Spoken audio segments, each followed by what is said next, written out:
right, we are fortunate to have the director and star, I think, of the film, if fair to call him, I think, So Dori and Kenneth, well, come on up and let's take some questions.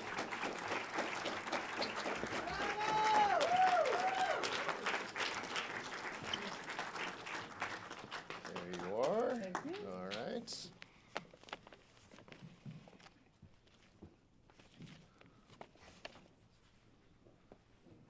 Here he is himself. All right, fantastic.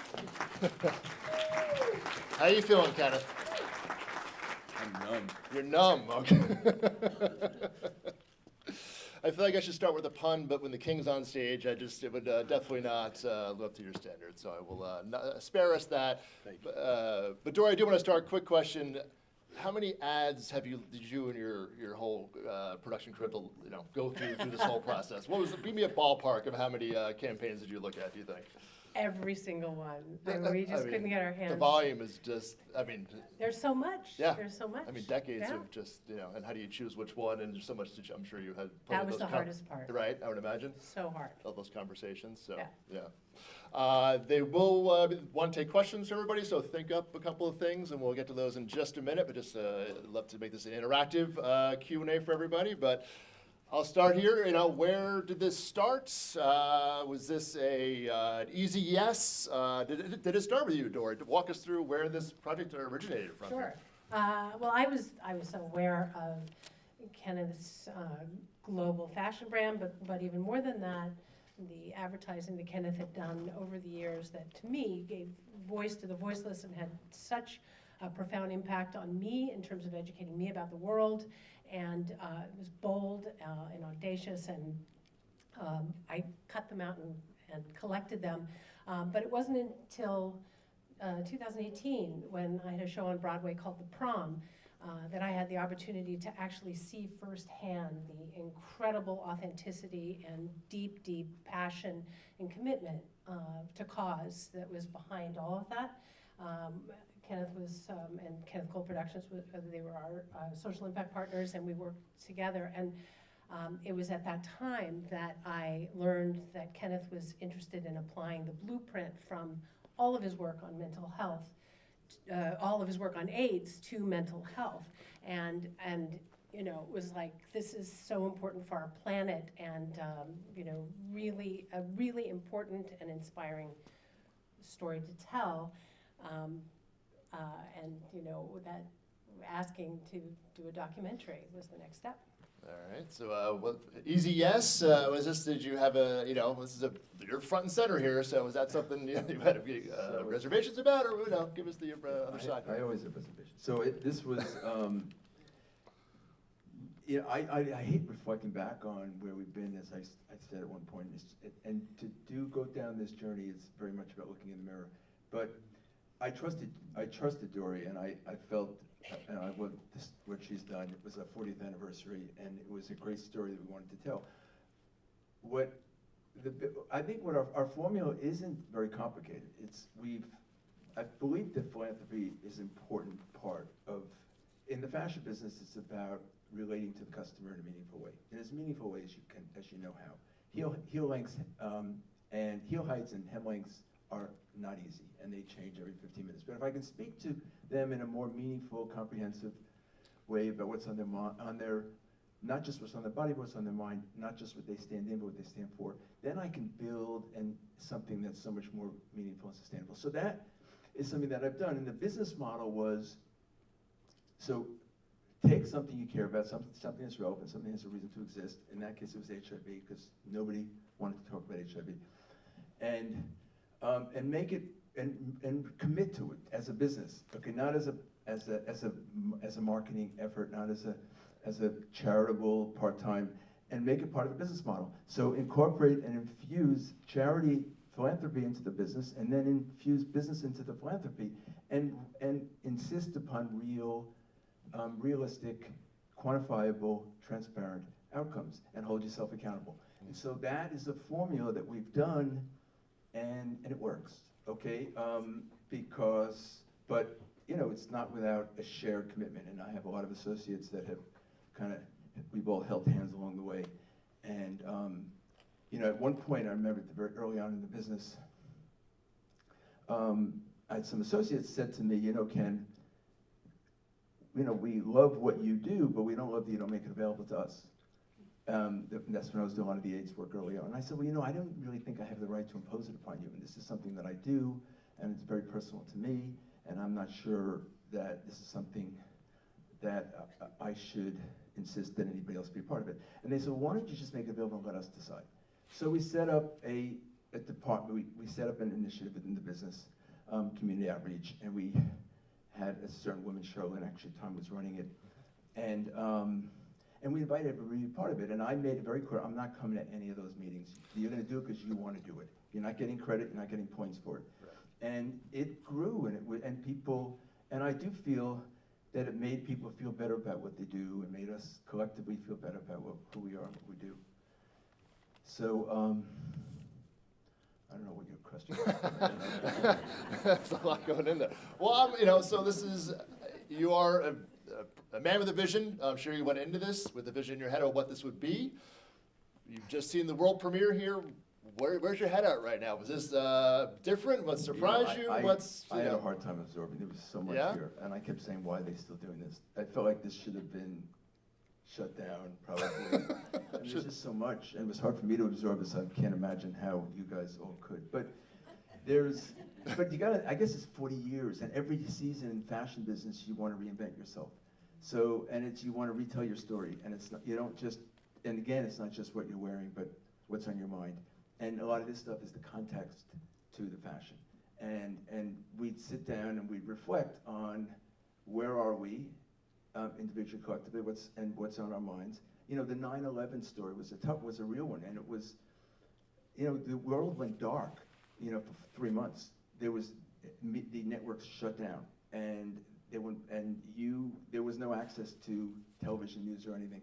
So, and we were traumatized as a nation, and what are we now? We have to do an ad campaign because that's what you do. And we have a budget, we have an ad campaign, and we have to talk and contextualize the fashion that we're going to talk about. So, and then we can't talk about 9/11, even though that's all anybody else is talking about. So, we decided to talk about 9/12. So, and that was the conclusion of the message. And we've stayed. Interestingly, we've talked about the same core messages for almost the same 40 years. And what's ironic is how so little has changed in the world. But and we talked about reproductive rights, we talked about gun safety, and we talked about all these public health related issues, and they're all real. So, we could run some of these same messages today. Yeah. And that's the thing. The contemporariness that really strikes through. It doesn't feel dated in that sense, even though it's 25, 30 years ago, where that through thread comes through when you have it in aggregate like that. I think so just looking at each campaign individually, that's the through thread comes through. And I think Dori and the team did a great job. Well, that's a tough narrative to put together. Yeah, no, that's your job is to. I was only somewhat medicated underneath the seat.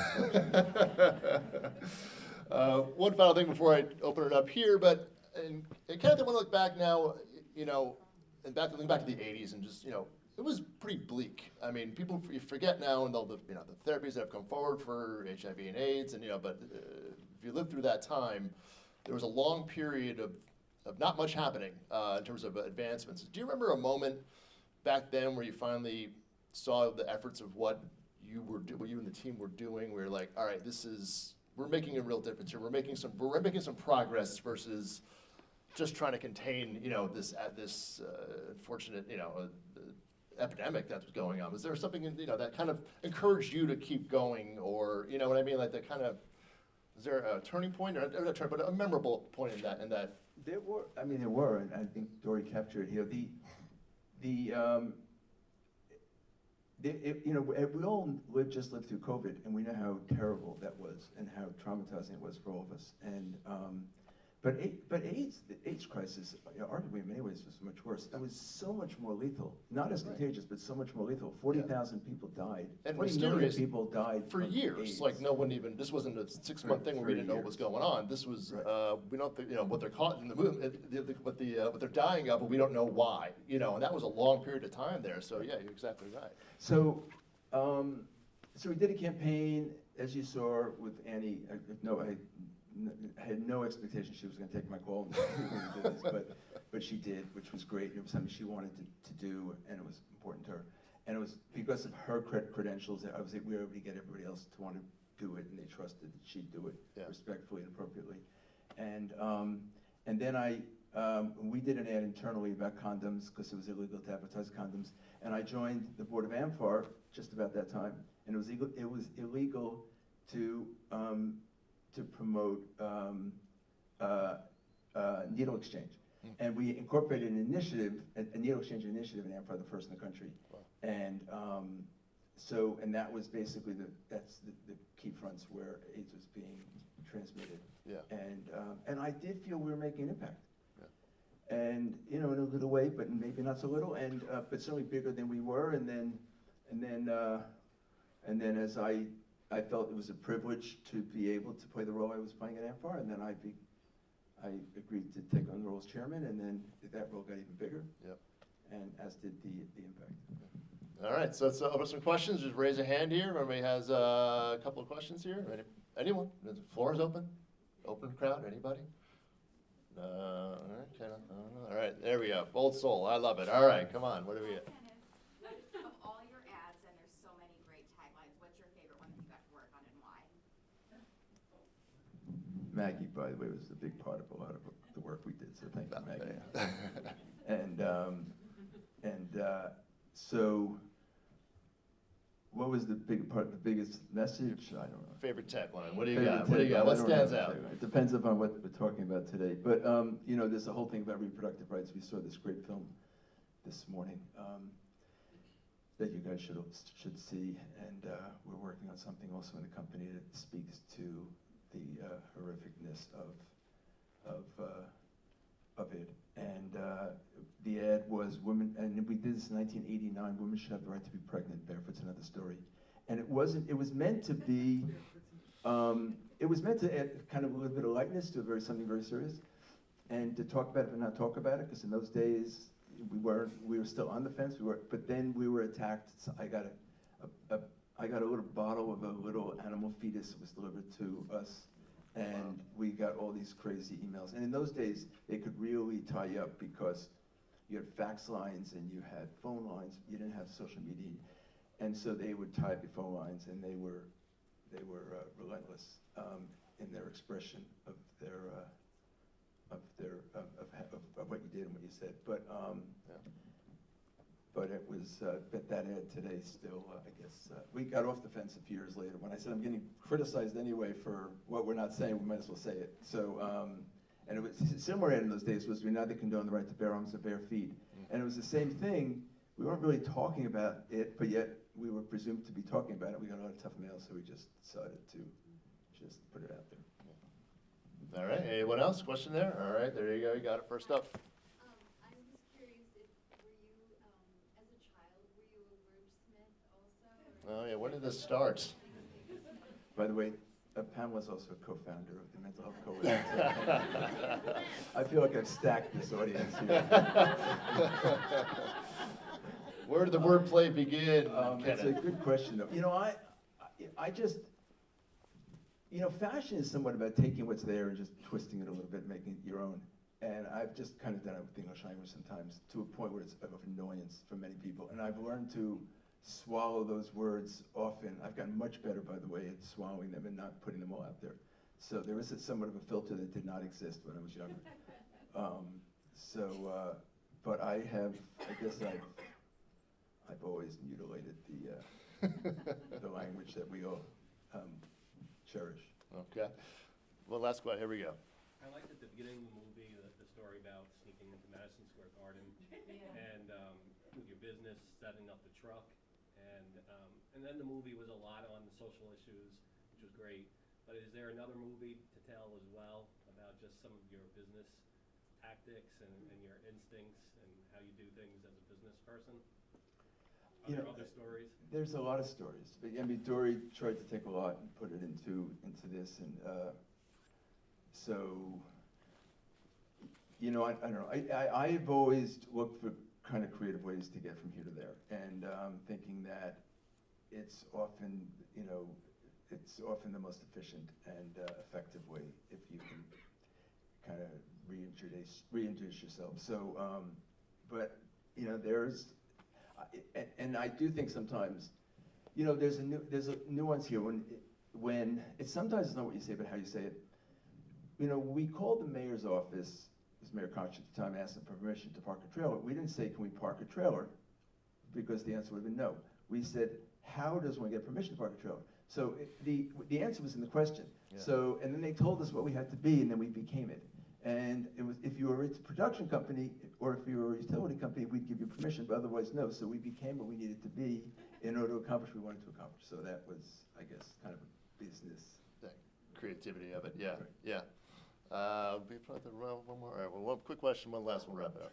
Have you thought about putting together a teaching course or Oh, yeah. program for both not-for-profits? In my spare time. Students, just because none of this is being taught in a way that, I mean, you show it with your work, but I think people need to learn it. You know, look, I salute Dori. This is an ambitious project, and there's a lot of lessons probably embedded in here, and some of which I'm kind of reprocessing, you know, watching it again. And,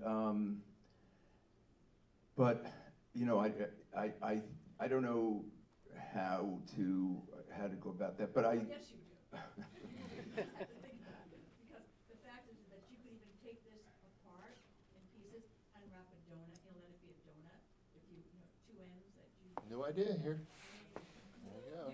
Look, I think there's a lot. The how is what you're talking about, and that's something that maybe there's a lot of lessons that. But the what is even bigger. And how do we make this place better? And what do we have to do to you know, to go? How do we go about that process? I think is where I'm more focused right now. And the how is something that, you know, I guess I do somewhat intuitively, but it's certainly, you know, something worth breaking apart, I guess, to the degree it could be helpful. All right, thought to part there with, and Kenneth, there's always law school, you know, if you want to give it a shot one more time, you know, listen, you can fall back on it. So thank you here to Kenneth and Dori. Thank you very much. Congratulations on the film.